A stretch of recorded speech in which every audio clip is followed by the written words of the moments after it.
Welcome to the Tepper School of Business Multimedia Series. For more information on the Tepper School at Carnegie Mellon, please visit us at www.tepper.cmu.edu/multimedia. And now, here's your selected video. Well, good afternoon. Hope everyone's having a wonderful time. There's so much to do and so much to learn and see, but we're so glad to have you back. And you're going to get one of our finance presentations this afternoon, so we're very honored to have Dr. Bryan Routledge. Many of you, how many of you had Dr. Routledge when you were in school? Okay, so fans are here in the house, but so I don't have to do a long introduction for Dr. Routledge then. He's been one of our strong faculty members here at the school. He has received the teaching award as well from, which class now was it? I think it's one of the reunion classes, I think. Two of them. Two of them. From which class, though? Your favorite class. Let me say 2009 and 2004, and you're pretty safe in this one. Let's just say it's not the current class. You bump into those guys, they're a little grumpy. We're not talking about them. So in addition to being an associate professor of finance here at the Tepper School since 2002, he has also been an advisor and faculty member for the Center for Computational Finance here, so he's involved with our program as well. Travels to New York very regularly. His research includes financial theory, adaptive and evolutionary models of learning, information and asset pricing, computational models of boundary rational agents, corporate finance, and a whole range of things. He has quite an interesting thing. We could have done a talk on your tweets analysis and all the other things that you have as well. So very fascinating research that he has done and publishing in most of the major finance journals. So we are really honored to have him here for you this afternoon, and grateful that he's taken time out of his active schedule to spend with you this afternoon. So join me in welcoming Dr. Bryan Routledge. All right. Thank you all. One of our famous Canadians, right? Yeah, indeed. We have several. One of the great things about being an academic, and certainly being an academic here, is the list of research is really old, right? That stuff I haven't done for a while, because you do stuff, move on, do new interesting things, and so that's part of the real charm of being here and doing new stuff. I mean, this is kind of the students don't sort of appreciate this, but the research that we do here is really cool. So some of it sneaks in the classroom without people noticing. This is the, part of the shortening that distance between the time that people think it up and the time that you hear it. Whether or not there should have been a longer time between the time I thought it up and the time you hear it, we don't know. Anyway, so here's the topic's oil. John added the I think, bouncing back and forth with John, adding the oiling your 401k. I think that was your pun. I can't actually take credit for that. But let's talk about sort of oil. Oil and finance is kind of an interesting topic. It turns out that we can actually review the entire curriculum here. So you can view this as a review of the curriculum or a curriculum review. These two terms are used quite differently here. When you're on a curriculum review committee, it's a fair chunk of your time to change the curriculum. Okay, here's the whole curriculum through the lens of oil. So here's entrepreneurship. This is Edwin Drake in like 1865, just before the Civil War. This is just north of here in what's now called Oil City, Pennsylvania, then was Titusville and Parkersville. It's like 60 miles up the 79. He was working. He was kind of a contractor at an oil company. His relationship with his oil company at the time was kind of fuzzy. They'd found oil kicking around. His big thing was he was going to drill for it, as opposed to just kind of scooping it up in the thing. So he drilled this oil well, and drilling an oil well at the time, you drill down and it would cave in, would be the thing. So he was the guy who came up with the idea of putting down pipes. So you put down pipes and then you drill between the pipes. But it didn't go well early on, so the people used to call this Drake's Folly. And so Sunday afternoon picnickers would show up and kind of watch, this disaster that was happening. He runs out of money halfway through this, and so he's got to rely on, some sort of angel capital, right? The Friends Network, which is the the first and last source of capital for every startup business. It's possible, he's the guy with the top hat here, it's possible this is, some venture capitalist we've yet to hear from yet. So, hits oil, right? It's a big time, makes it big. So he's one of the successful ones. So we move from entrepreneurship, what's next? Production, right? We got to get this stuff out of the ground. So this now, if you went back to Titusville and the Pioneer Valley up there, it's all treed. It's a beautiful, it's remarkable how fast this regenerated, because this is looks a lot like the Athabasca tar sands of the day, right? This is where Neil Young is going to be out there protesting, drilling for oil. So production, what's next after production? Supply chain management, right? What's the big problem you have with oil? That they found oil was actually moving it. So getting it from right, because there wasn't much there. There actually isn't much there now other than a museum. But getting it from there to places that could actually use it was really hard. And so the initial ideas were to do how you move stuff all the time. You put it in barrels. Why barrels? Because they're easy to roll. And so, they put it in these barrels, which eventually standardized on the 42-gallon barrel that is the unit now. They tried rolling them. They tried floating them down the rivers. But, the rivers there, like the rivers here, they're runs. If it's a good rainy day, you might be able to move the oil a bit, but you can't go very far. This is the Dresinger brothers. This is their patent in, I've forgotten the date now, like 1868. A few years later, this is the first rail car to use to move oil. I Googled these guys just this afternoon. Turns out they had a whole pile of patents. They were busy, productive types, brothers that had patents on this. And so this rail car, so the rail car had these two big tubs that would contain oil. So the first oil that comes out of Edwin Drake's well, he actually stored in a bathtub because that was what was handy. So like all entrepreneurs, he was just charging ahead without any idea of what was going to happen if it actually worked, right?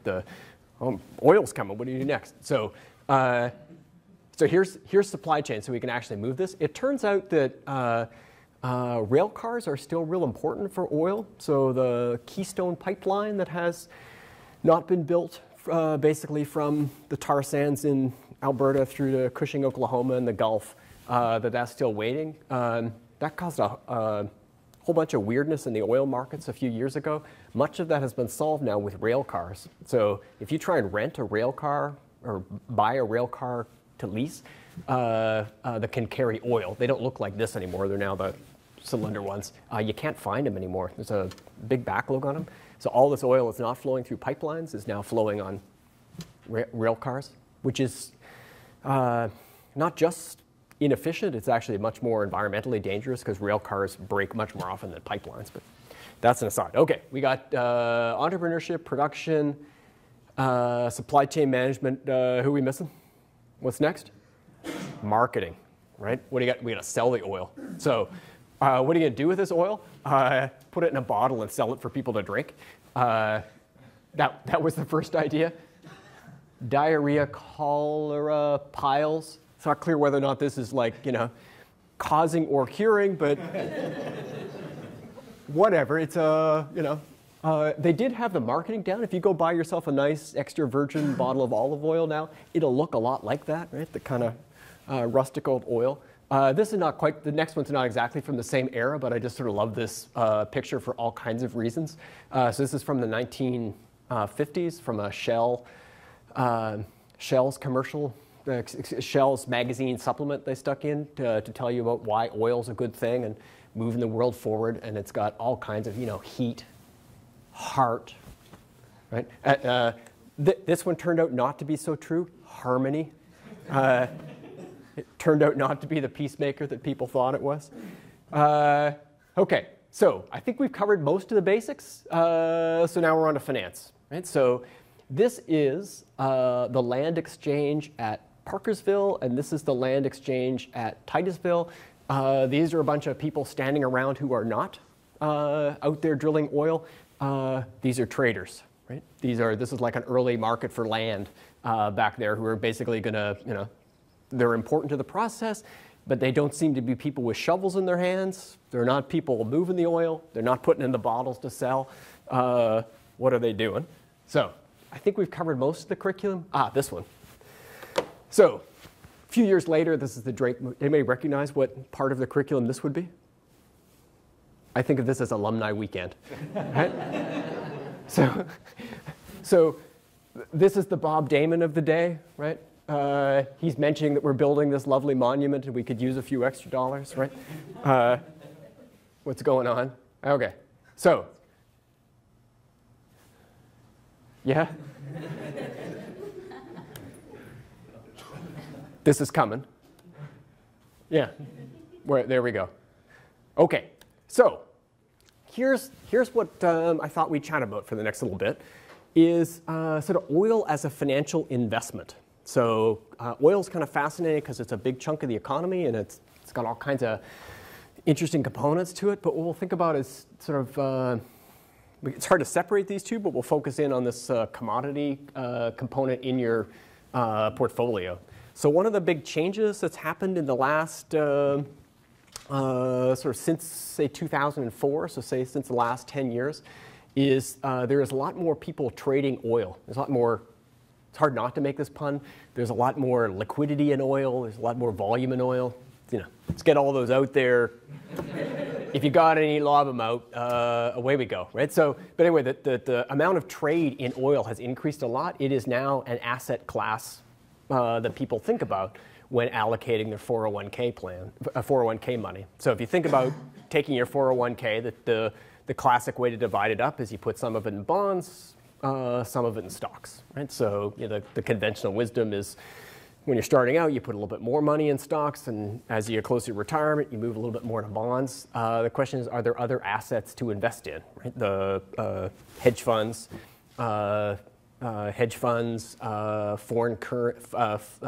foreign stocks, other of these sort of alternative assets, and one is commodities.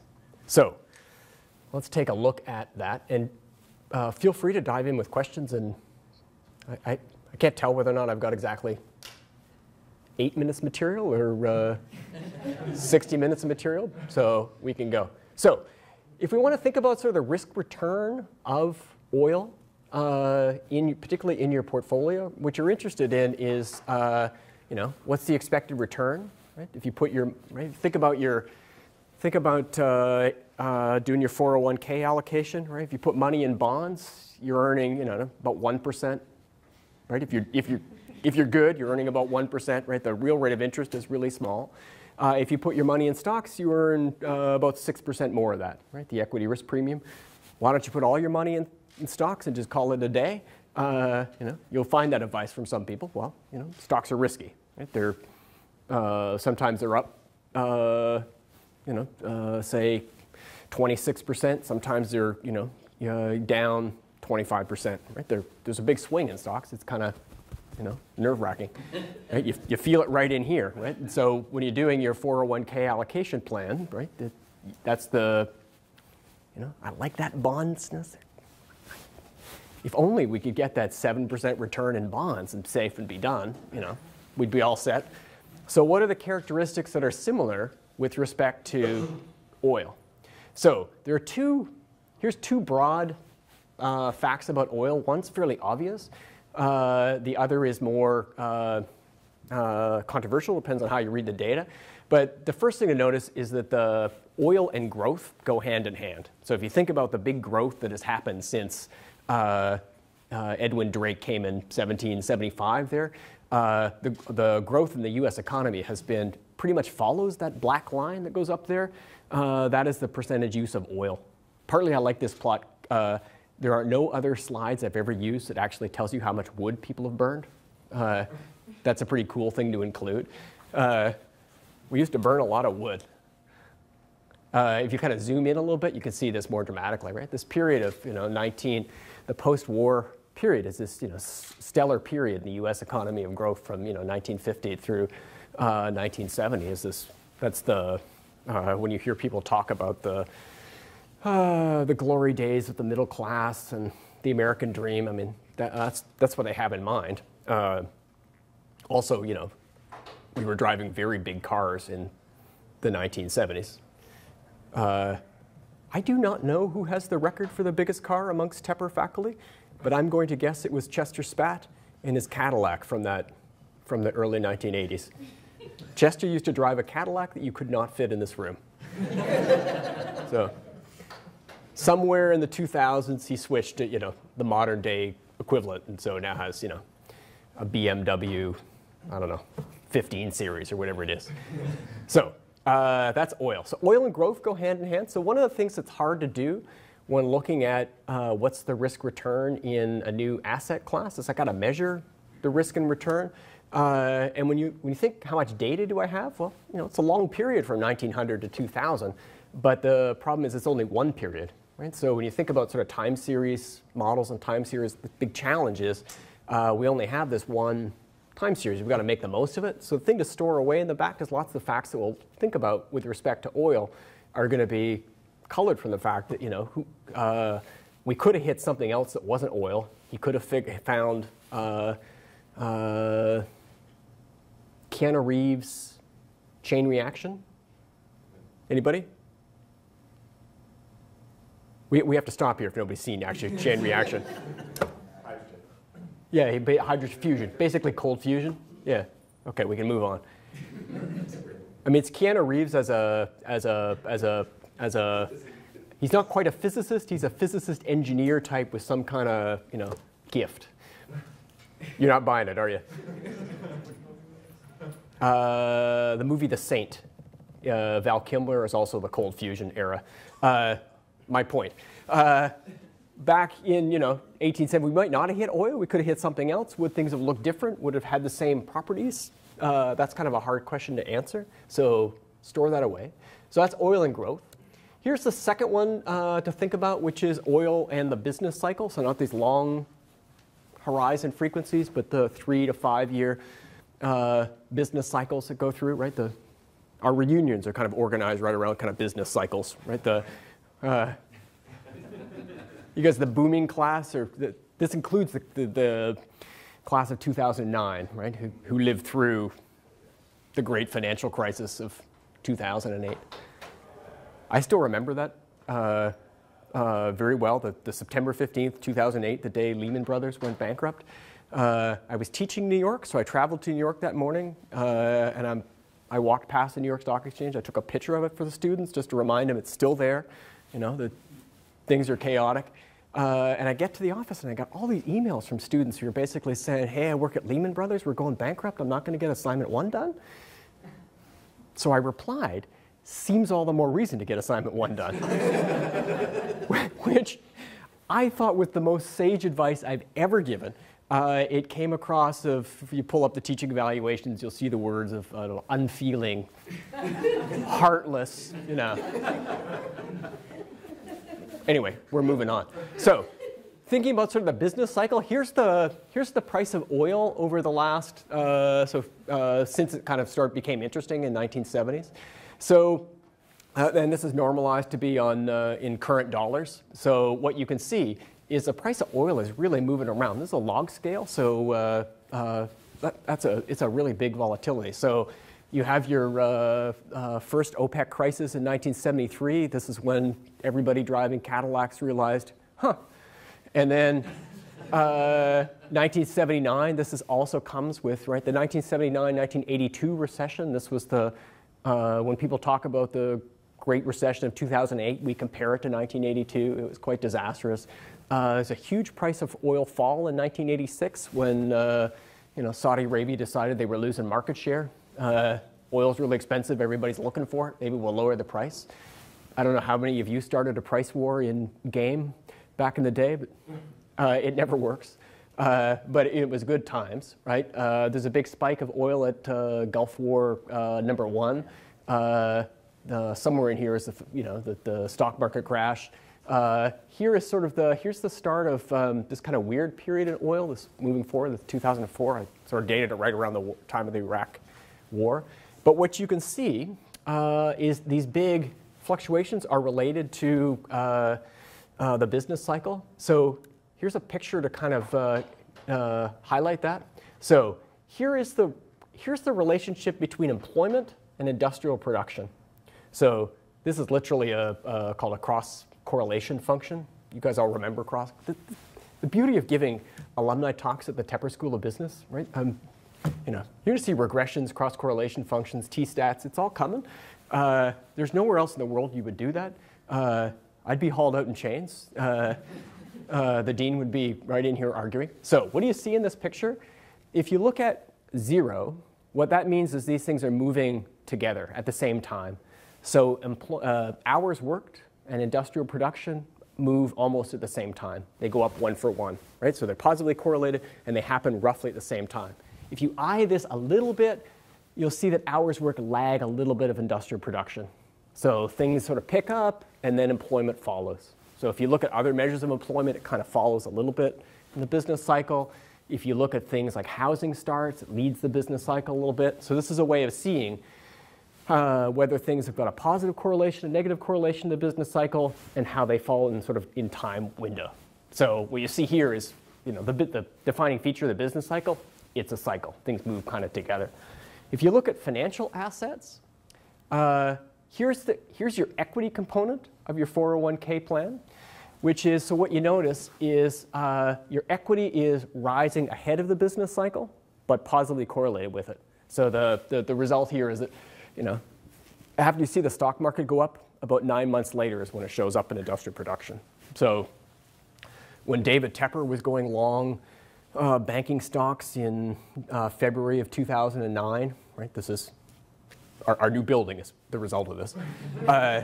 As he's going long bank stocks in February 2009, this shows up in a fall in unemployment, a rise in production in like September of 2009. That's what you see. Okay, if you look at oil price, the relationship is kind of less clear. It's less clear in 2 ways. One is these are all smaller, so we're getting closer to less correlated. But here, the takeaway is high price of oil is bad for business. So the price of oil rises much longer. So the price of oil rises, and it's like a year later it's got its effect. So when you think about the risk return in oil, this is hard to sort out. And so some of the reasons for this are kind of just, there are kind of sort of supply and demand effects going on for oil. And sometimes the supply gets constrained, sometimes the demand goes up. And so is a high price of oil good news or bad news? And it's hard to tell, right? New York is an expensive place to live. Nobody wants to live there, right? That's the same supply and demand thing to try and sort out. Okay, so those are our pictures. Let's see if we can think about doing finance on that. So similarly, if you trade oil in the way I'll show you later, you get a picture that's real similar, which is, so if you buy forward contracts on oil, you get roughly the same thing. So when you think about why is it people are suggesting oil as a good asset for your portfolio or commodities in general, it's kind of this, which is it's a hedge in the sense of, your labor income is moving with the business cycle, that hours work thing is moving, your financial assets are moving with the business cycle, not quite at the same time. That's also, you got these kind of, positive correlation. What you're looking for is some money to pay off when times are down, right? That's what we mean by a hedge. So much of the marketing that goes with add oil to your portfolio, that's kind of what's behind it, right? My guess is real marketing people wouldn't put it in a cross-correlation diagram, but we're here. I'm not in marketing. Okay, so let's see how we can do this. How do you buy oil, right? What does it mean to put oil in your portfolio? How do you do that? Well, one way to do that is just go buy Exxon, right? Just take equity, stick it in there. You can do that. You can just overweight your portfolio by industry if you wanted. It turns out that doesn't really get you very much. I mean, this is the stylized fact of most sort of stock models is there's this big single factor, right? The market is up or the market is down. It's hard to get around that, right? If you're a long short hedge fund, you're okay on that front, right? But it's tricky because sometimes, they're not moving exactly the same weight, right? So one would be just overweight oil stocks. You could do that. Another would be actually go buy oil, right? Just hoard it, you know. So stick it in containers and leave it in your garage. I have a bunch of lighter fluid in my garage. It's been there forever. I should probably move it. Note to myself. To do this in any kind of volume is hard because storing oil turns out to be a bit tricky because you know it's not nearly as dense as say gold. Right? Gold is really easy to store because a small amount of gold is worth a lot of money. Right? So you know a big baseball of gold would be you know a new room in the building, new building. Want to name a new room? I guess a baseball of gold would sell it for you. But if you want to donate oil, it's going to take a fair bit more work. Right? So there is the Knock Neves, which was the largest oil tanker in the world. It's huge. I don't know if anybody's been on the allure of the seas, but that is no place I would want to be. Right? A cruise ship that is 360 meters long. That sounds like one giant shopping mall. No thanks. Anyway, the Knock Neves is no longer with us, by the way. I was stunned. I only learned this yesterday when grabbing this graphic. It was scuttled in 2009. Lots of these big. Here's an aside. I don't know the answer to this. Lots of these big super tankers have gone away. Super tankers are getting smaller. Some of this reflects the fact that we're making more oil locally. So the fracking and the Montana oil is there's less oil moving around. So anyway, that's a big ship. Turned out in 2011, Goldman Sachs and team were busy trying to track down super tankers to store some oil. They had some trouble, right? So it was not easy to try and go find super tankers. For the same reason, it's not easy to go find rail cars, right? It's oil's cheap in Edmonton and really expensive in Cushing, Oklahoma. Well, that's an easy arbitrage, right? But you can't kind of go drive your car with tank loads full of oil in it. It's hard to do. So how do you do it? Here's how we could do it. So this picture doesn't come across as well. That's the Chicago Mercantile Exchange, back when someone was updating prices on a ladder and a piece of chalk, which is kind of cool. But you're probably used to more seeing it as the trading floor. So here's the trading floor in the New York Mercantile Exchange. Is that trading places? People recognize it, yeah. I don't think this is literally the floor of the exchange. But yes, that's Eddie Murphy and Dan Aykroyd, the Lewis Winthorpe and Billy Ray Valentine, right before they cornered the market in frozen concentrated orange juice. Yes? As holiday movies go, right? I mean, what movies do you watch around the holidays? Trading Places is up there. The other trifecta? What else do you throw up there? Die Hard? Die Hard is a Christmas movie, certainly. Lethal Weapon. Those are the three that get played in our house. Anyway, so trading it on the floor of the New York Stock Exchange, or the New York Mercantile Exchange is no longer around. It was folded in. So contracts in energy, the thing that is makes a commodity is it's kind of homogeneous and easy to define. So when we talk about a barrel of oil, it's relative, you know, we kind of know what a barrel of oil is. It's not like, you know, a smartphone. Right? Well, there's a lot of variation in smartphone. If you promise me a smartphone, you know, I might care about what color it is, but, you know, barrel of oil is what it is. Turns out it's actually a little harder than that because barrels of oil in Edmonton and barrels of oil in Cushing, Oklahoma are different things, right? Because you can stick one in a refinery in Cushing, Oklahoma. You can't put a barrel of oil in Edmonton, Cushing, Oklahoma. But the commodities exchanges have centralized this, and you kind of just make these very standard. Their goal is to basically make this as easy as trading a stock. So when you buy a share of Exxon, you don't need to read all the legal agreements that go behind that. You kind of know roughly what a share is. Gets you a vote, gets you a share of the dividend, right? You move on. These do exactly the same. So you can actually, we're very clear about what you're trading, makes it really easy to trade. So there's a whole bunch of picky details about this. So here's what it implies in terms of your cash flows. So if you go buy a forward contract on oil, here are the key points here. One is you can buy oil, you can sell oil. do whatever you like, both buy and sell. It turns out that the interesting thing about forward contracts relative to, say, shares of Exxon is for every buyer, there is a seller. So the net position, if you add everybody's forward contracts together, the net position is 0. That's different than assets like Exxon, where somebody has to own Exxon. We trade it back and forth, and we trade who owns Exxon. But if you add everybody's portfolio up, right, collectively we're bearing the risk that is Exxon. That's not true of forward contracts. For every long, there is a short, which is when we come to think about if you're earning some money on these, if you're putting this in your portfolio, it means someone's doing the opposite. So it's like an insurance contract. It's like a side bet. So the two components that are important to know is one is you can add all kinds of leverage into the portfolio, either on purpose or by accident. Use caution. But lots of late night TV commercials which advocate for buying commodities, which is a quirk of regulation that the CFTC regulates commodities, whereas the SEC regulates securities, even though, if you're teaching finance, they're really all the same thing.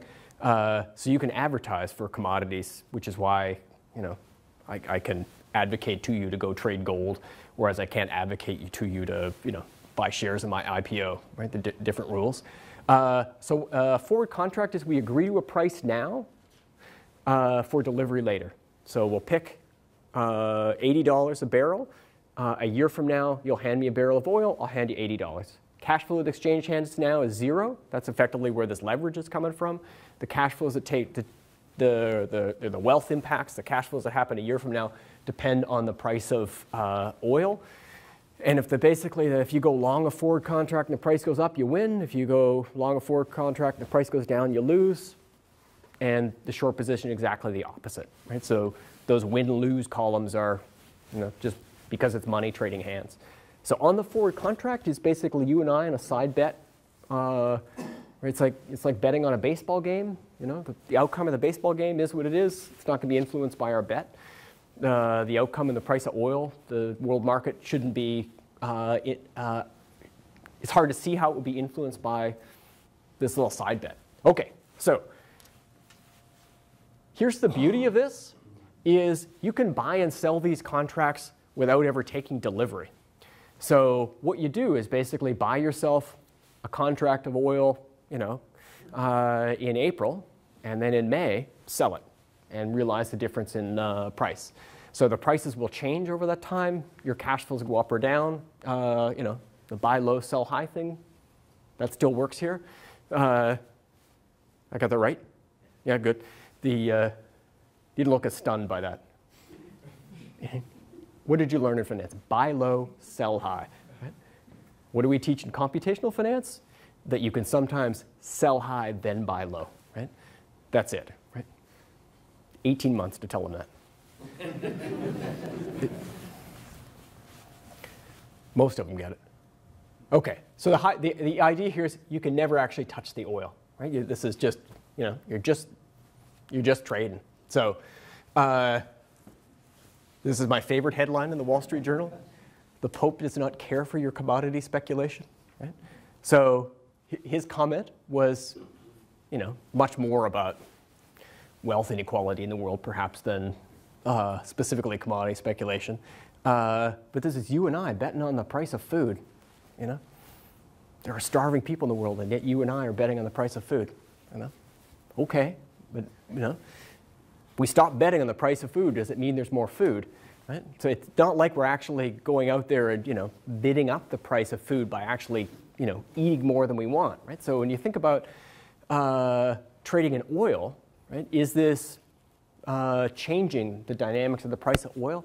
Is a big policy debate that takes place in around 2008. We're sort of still dealing with the consequences, which is, does this trading have these kind of real implications? Is Goldman Sachs the reason that gas is so expensive in my car? Yes, because you can blame Goldman Sachs for everything, but what's the mechanism for that? So anyway, the Pope doesn't care for our commodity speculation. Here is our commodity speculation strategy that the Pope is not going to bless, but here's what we're going to try, is let's take, the idea is to pick a horizon. So how long out do you want to think about this barrel of oil you're going to trade? So you can I can trade a barrel of oil for delivery 3 months from now or 12 months from now. Pick a horizon, let's say 12 months.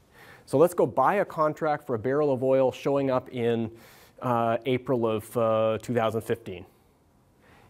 A month from now, we'll sell that position. The price will have changed. That contract's now not 12 months out, it's now 11 months out. So it turns out if we stick a little money in with our broker, do this all right, we can think about returns are roughly just the ratio of those two numbers. Take logs if you want to put it in continuously compounded returns. So the price goes up, price goes up 10%, price goes down 10%. That's what's happening to your portfolio, plus or minus 10%. That's the dynamic. That's the thing we want to calculate. So tell me what the average return is. Tell me how risky that is at this strategy.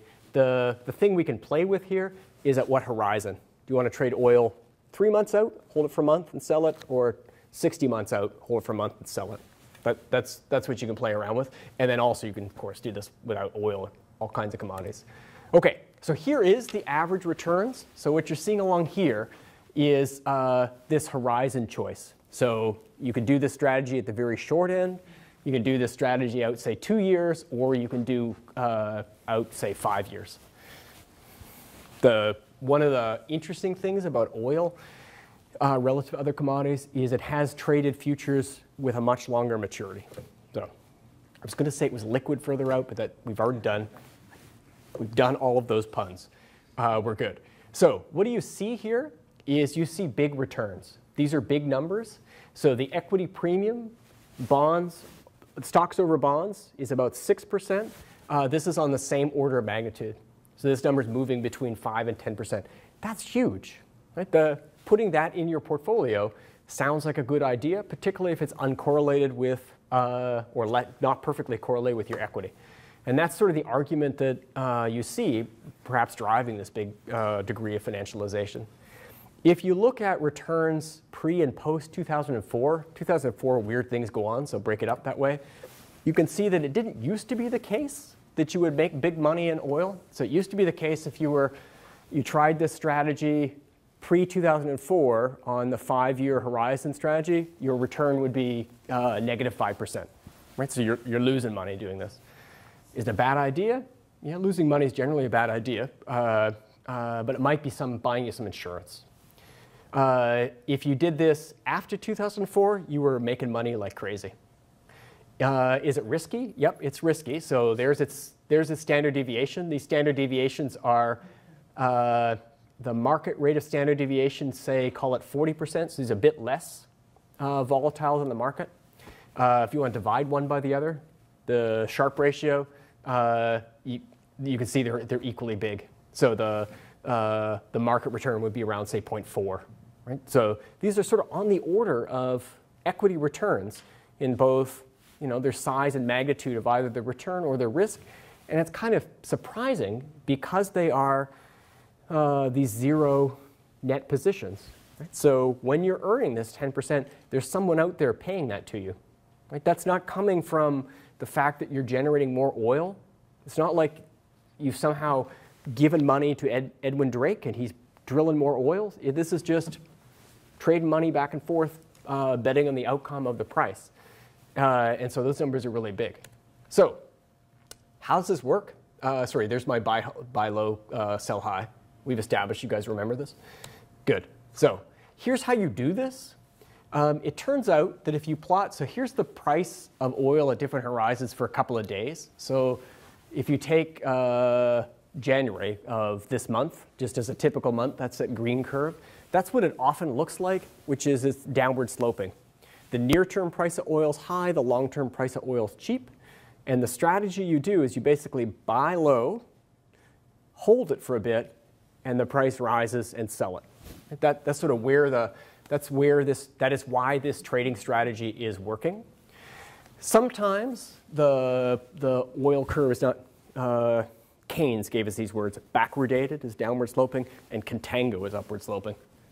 I want to go back to the era where being an economist just meant coming up with clever things, clever words. So away you go. In January of, oh wow, very predictive. That's an 08, by the way. I'm not actually predicting. If you take away that I predicted the price of oil for 2018 and you make a ton of money, yes, let me know. So in December of 2008, the price of oil had this contango to it. It turns out when you want to make money in oil depends a lot on the slope. So if you take those returns I showed you earlier and implement a strategy that depends only on when do things differently when the slope was upward or downward, makes a big difference, which is, so that blue line you saw before, a solid one. If you try this strategy when it's upward sloping, you lose money. If you try the strategy when it's downward sloping, you make money. So if you put oil in your portfolio in this long strategy, you want to do this when the forward curve is downward sloping. That's the one that's going to be most profitable for you. So this kind of contingent trading strategy. Look in the newspaper, see which way it's pointed. If it's pointing down, buy. If it's pointing up, don't buy or sell. Right? You can do the opposite of these. Okay, so here's the regression I promised you. Let's do a regression and then wrap up. You okay if I do a regression? John's got his head in his hand. I think, oh my God, he's doing a regression. He's thinking next year, I'm telling these people when they do their talks, there are no regressions, right? Oh, man. Okay, quick question. Would you make more money from arbitraging if you have the upward sloping price like you did in December 2008? If you bought now, took your holding cost into account, and then sold it 5 years later, or sold a contract for 5 years later? Yeah, so what you want to do here is... Because you could buy it for $45, yep. store it in a barrel for 5 years now, and you sell the 5-year contract now for yep. 75. Yep. That's where are you going to store that oil? You're going to buy your tanker. Yeah, it's where the tanker comes in. Okay. Yeah, that's where it turns out that's hard to do. That's the part that's kind of challenging. So the upward slope is limited by the cost of storage. You would think if things were relatively cheap to store, if that slope was really high, we could do that, this kind of physical timing arbitrage. The natural gas traders sometimes call this the swing trade, which is there's big caverns outside of Pittsburgh here that they store natural gas in. And the times you store natural gas is in the spring and fall. You buy up the natural gas, you stuff it into this big underground balloon, and then you sell it later. And you have in mind exactly that, taking exactly that strategy of the physical to financial arbitrage. What we have in mind is we're going to do this without actually having a supertanker, because we're just trading on the New York Stock Exchange, sorry, the Commodities Mercantile Exchange. Right? So this is just paper transactions. But sort of how that physical world shows up in the prices of oil is interesting to itself. Right? So particularly when thinking about moving it around, the other arbitrage people do is think about moving these things around. And so the price of oil in Cushing, Oklahoma, and the price of oil in the North Sea can differ. And you can think about what's it cost me to take a barrel here and move it. This is the Seinfeld episode, Kramer trying to do the Michigan bottle deposit, right? You buy your sodas in New York for a nickel deposit, you take them to Michigan for a dime deposit. Right, but it eats you up in transaction costs. What's the innovation? Newman's mail truck. Yeah. Right? I have proposed on so many times finance through the lens of movies and TV shows to the dean, What are you going to do? We're going to watch TV shows and comment on their finance. It has not yet listed in the catalog. I'll see if it's in there for 2014. Okay, you guys are delaying me. We're going to do a regression. How does this strategy work? Strategy works if this pointing is not pointing the direction the price is moving in. So let's try the following regression. So what I want to do is I want to forecast the price of oil. And I want to use the sloping up, sloping down to predict the price of oil. So I can see this now. We'll know what this is a year from now. So I want to predict the price of oil 12 months from now just by looking at the slope of the forward curve now. So run that regression. What do you see? what you see is at the shorter horizon, so this is the 24 months, that slope of that line is pretty close to 1.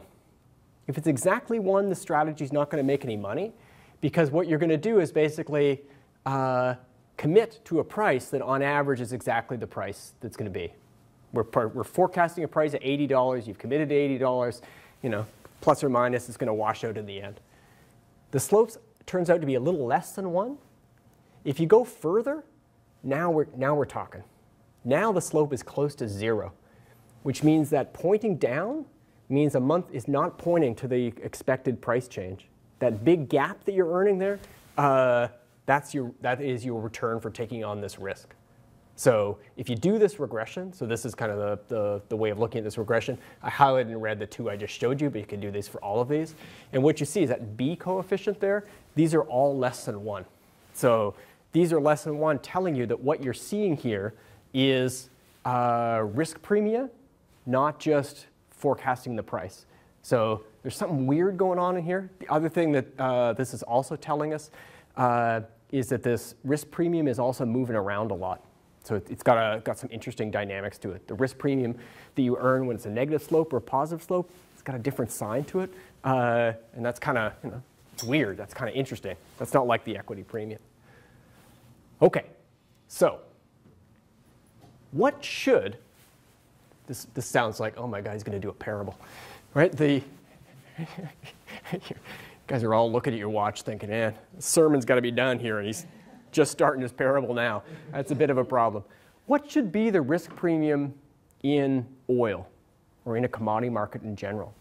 So this is actually from the book of Keynes, is think about a farmer who would like to guarantee the price of his crop. So I'm planting some wheat now. The wheat's going to burst forth 6 months from now. I'd like to lock in that price. Right? The average price is $1.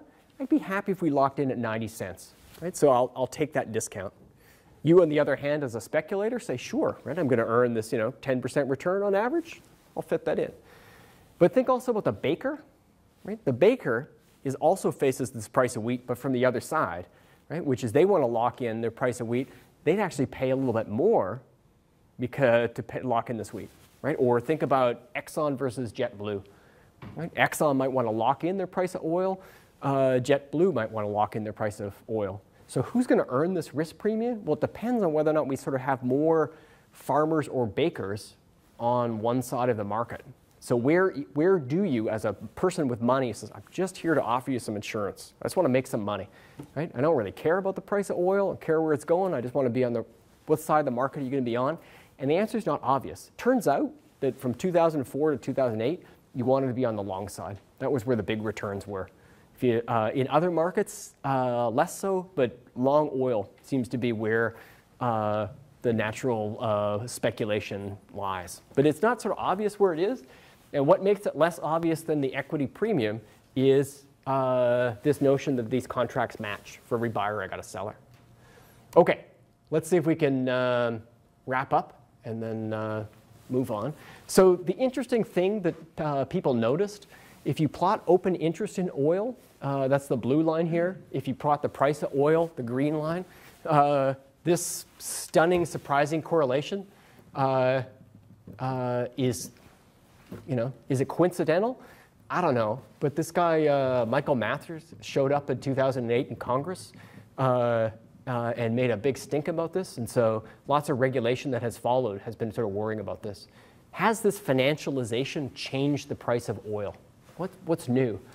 And this is a good open topic for research to sort of see how this is. It can't be that all the these rich Goldman Sachs guys showed up and they started buying all this oil, and there's less oil for me who just wants to stick it in my tank and drive around.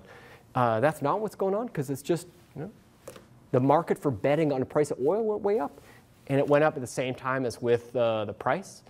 Certainly these things are related. Right? All this money flowing in was chasing these big returns. If you look now, it looks like these big returns in oil have changed a lot. So the forward curve is not nearly as downward sloping as it used to be. It's much flatter. So the returns you earn now in this strategy are smaller than they were. So this is a big open policy question. OK. here's the last thing I'll tell you, and then I'll end. So if you recall, those of you who raised your hands when John said you had the equity premium, how much do you earn on stocks over bonds? The number we would tell you would be about 6%. Right? If you're out there in the corporate finance world sticking this into the capital asset pricing model, estimating a discount rate, 6% is likely the number you're going to use. And I got no news about that, still about 6%. Here's the thing that's new, is that number has a lot of variation to it over the business cycle. This is a relative, I think if what's the newest thing that's happened in finance in the last 10 years, I think is appreciation of this, that this number, this equity premium, has got a lot of time variation in it. Markets are predictable. There are good times and bad times in returns, and sort of figuring out whether this is coming from the world is more or less risky over time, or is this coming from the fact that people's risk aversion is moving around over time is all kind of really interesting. This was the Schiller piece of the Nobel Prize in 2013, and related to the Lars Hansen piece. Lars Hansen was our faculty member. Did Bob mention that? Yes. State of the school, we won another Nobel Prize. That came up? Yeah. Good. Had it not, I would remind him that. Did he tell you why Lars Hansen came here in 1982? You want to know why? We were the only place that gave him a job. Right? That's impressive, right? It wasn't coincidence, it was a happenstance. We looked and said, that's important. So anyway, okay. So it turns out the risk premiums of oil also have lots of time variation to them. So they look smaller now than they did in 2000. There's less. I'm tired, so I'm going to run with this word. There's less slopiness in the term structure is flatter now to see. Okay, let's see if we can wrap up. So what should you do? I don't know. I'm working on it. Put oil in your portfolio. If you do, time the slope. Last thoughts, comments, questions? Yep. So what's you said the 6% is moving around over time. But what is either the range, like is it 2 to 10? But 0 to 12. 0 to 12. Yeah, okay. it's really big, actually. It's quite remarkable. So if you look at this is on sort of the frequency of the business cycle. So if you forecast equity returns using something like the price-dividend ratio, the R-squared of these regressions are really small, right? Most of stocks are really, really volatile, but the coefficient is relatively sizable. So when you go to sort of fit a model here, you're thinking it moves, sometimes the equity premium is close to 0, sometimes it's up with 12. And it is pro-cyclical, so in recessions, it moves with the business cycle. In recessions, it's when it is biggest. 12% in recession, 0% in Yes, yeah. I mean, if you just look at the variation in the price-dividend ratio, for example, that's remarkably big. People were puzzled about that for a long time, in part because they came to this notion that risk premium ought to be constant, and they're not. They're sort of moving around. What's driving that? That's a good, meaty question.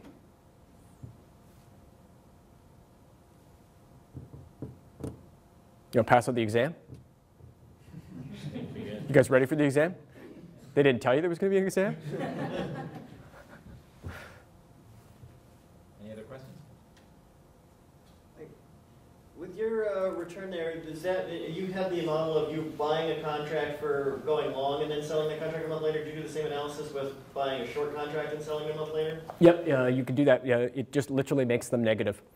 So if you notice the return's minus 5%, just literally do the opposite. So sell and then buy it back a month later. Yeah, the thing that's missing in that analysis is picky details of transaction cost. So if you sell and then buy, or buy then sell, the transaction cost might be a little different implicitly depending on how much leverage you're taking on. But those you can just switch with a minus sign. That's partly what makes it remarkable, because someone is paying you that percentage. Now, do you invest based on your research? No. I have, so when I used to teach introductory finance, it was sometimes handy to log on to my TD Ameritrade account, because they had a little bit of information that I could use in class. And every time I do that, I used to have to phone my wife and ask for the TD Ameritrade password. And her answer was always, why? Why do you need that? So no, I have given one bit of stock advice in my life, and it turned out to be I think fantastic stock advice, but it was completely unintentional. So I'm here a year, and I'm teaching this case in it was a startup company that went south after the dot-com bubble. This company's called the Knot. It was a wedding company. It was a fantastic case about the. So I'd done this case a couple times. So I guess this is 2000. I've been here a little while. I'm still somewhat junior when I'm here.